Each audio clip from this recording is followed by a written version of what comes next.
US President Donald Trump says there is no deadline on the Iran war. But despite this, a constitutional deadline looms. The 1st of May will mark 60 days of America and Israel's war against Iran.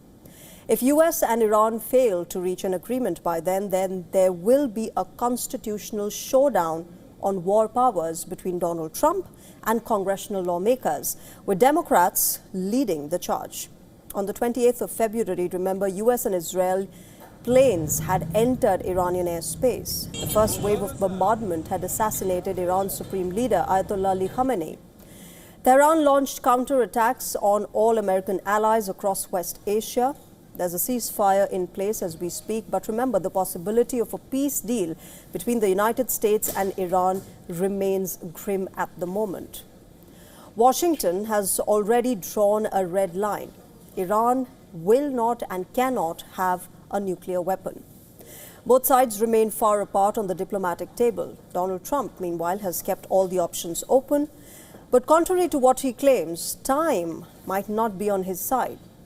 Nearly 240 years ago, remember, the founding fathers of the United States had divided the responsibilities for war in the Constitution between the President, who is the Commander-in-Chief of the Armed Forces, but also the Congress, and they had decided that only the Congress can declare war. Under the 1973 War Powers Resolutions of America, an American president can only wage war without congressional approval for 60 days. That deadline expires on the 1st of May.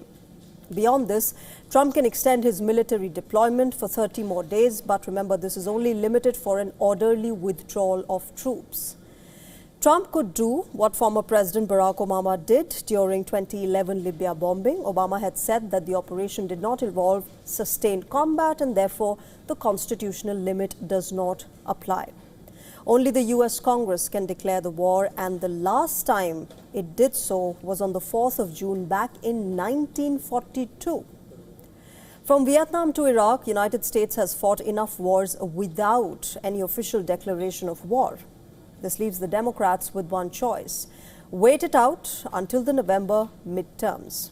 Donald Trump's approval ratings are down, and if Trump loses the midterms, Republicans will lose majority in the Congress. This clearly will hand the Democrats the power to restrict Donald Trump's power to engage in a prolonged conflict without congressional approval.